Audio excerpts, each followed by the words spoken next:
It's live stream. Audio is on. Beautiful.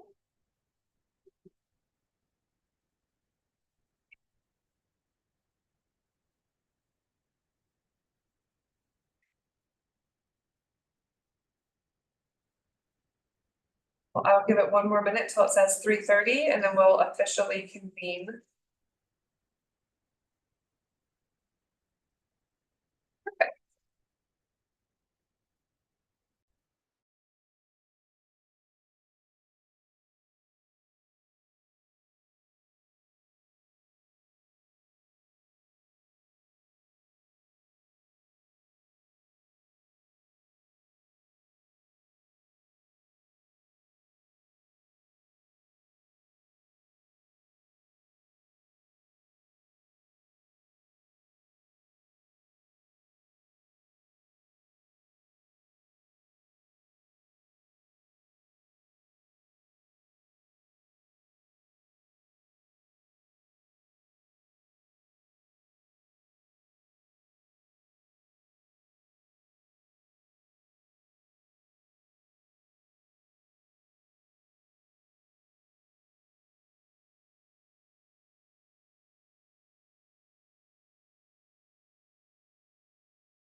I don't know if I just muted it or if it's been muted the whole time, not quite sure, but I'll double check.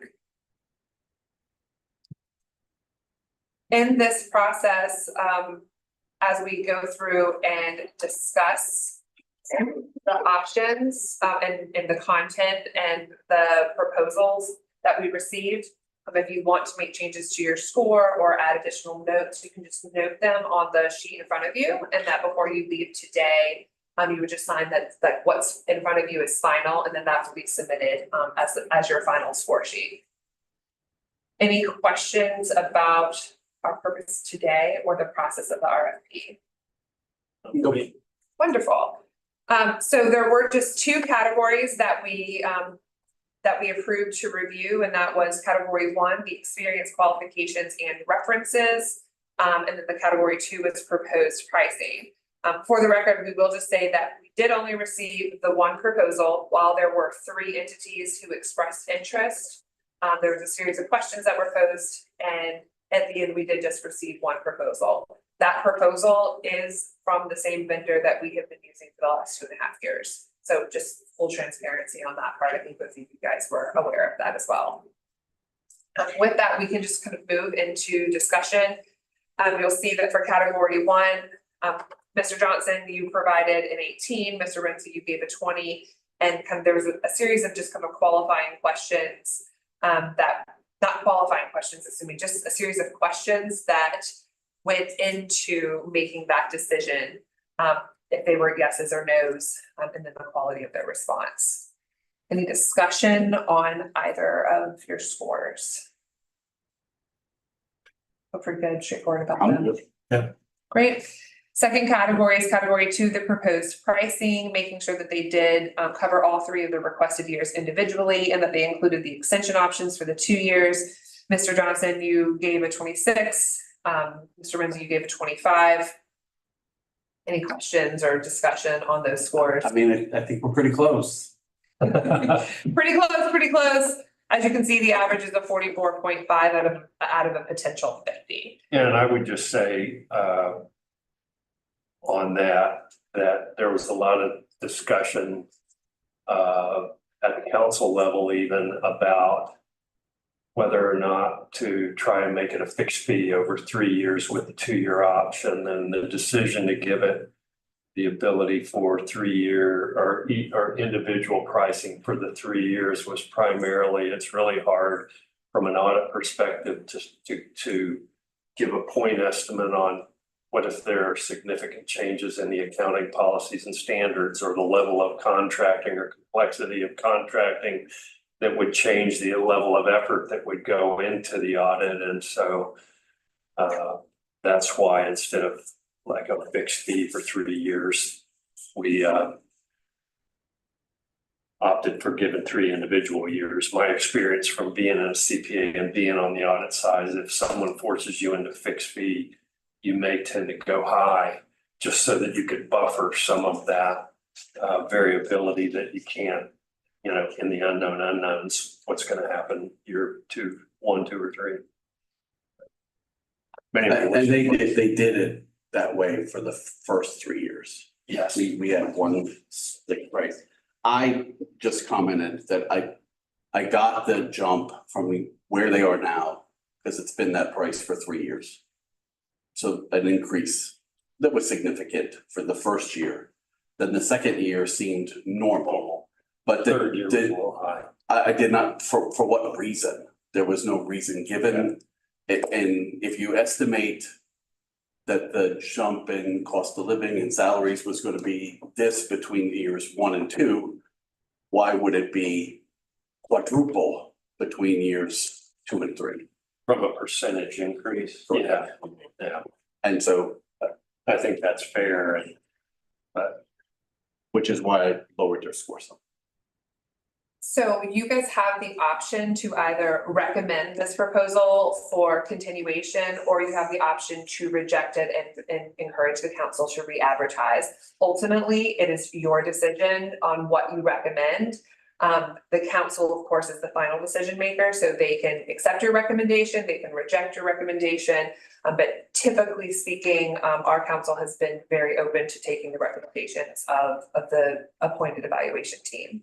So it's really up to you to kind of make that decision or make that recommendation.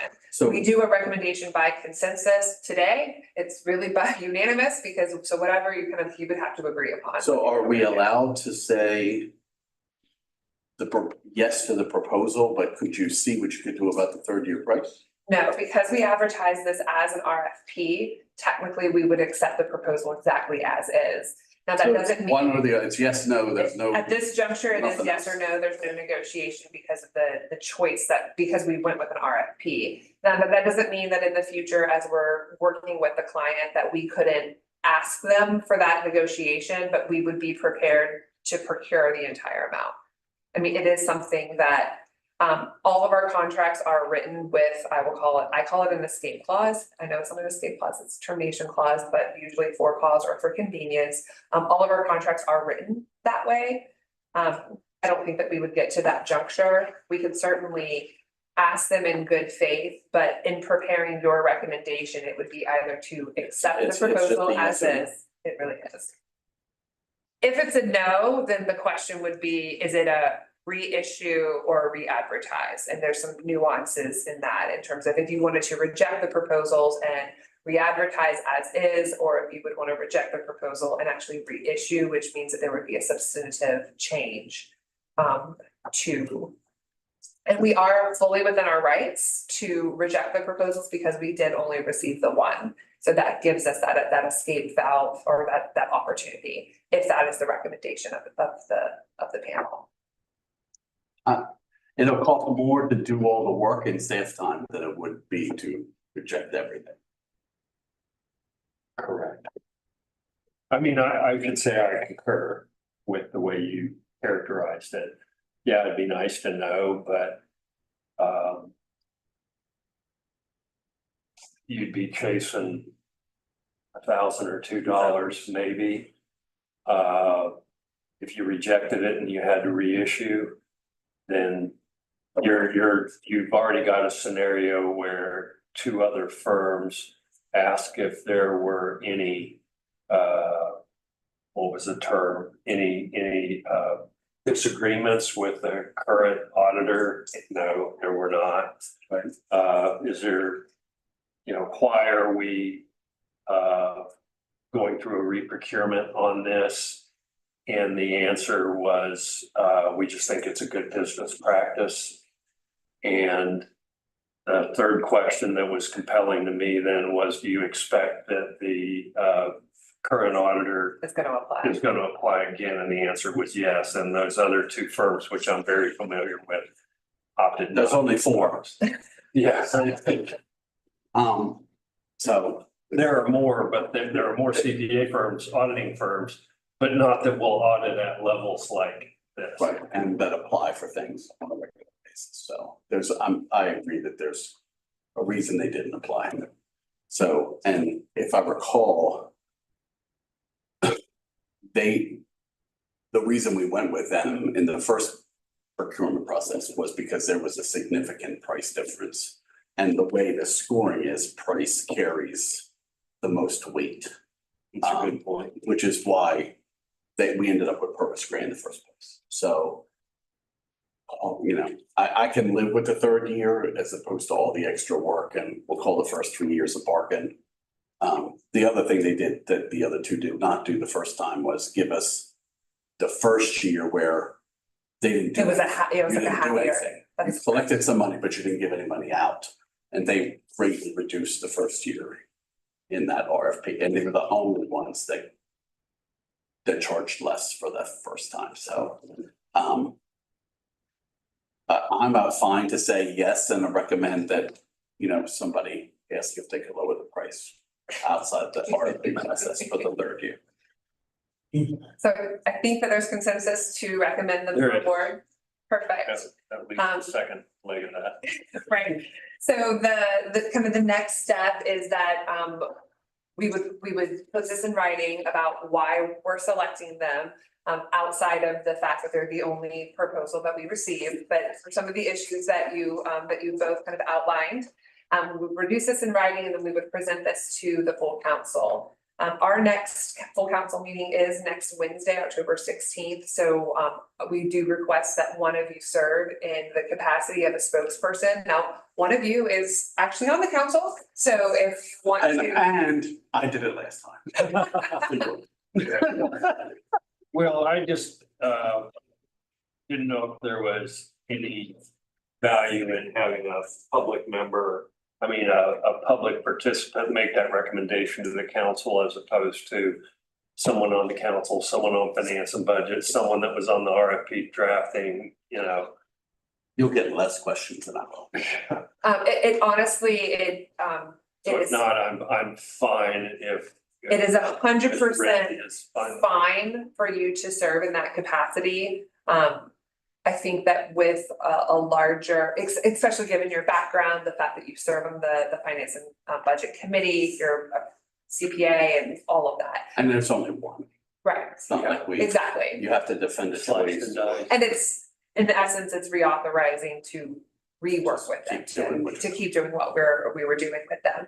I would say that your point is well taken though, for our other procurements, especially if they are in the business of direct service provision to families and community members here. So your point's a very valid point, but I would venture to say that it's very fully acceptable for you to accept that role. Okay, well, with that, are there any comments that you guys like to make? Nope, it'd been easier. Mr. Johnson? I have no further comment.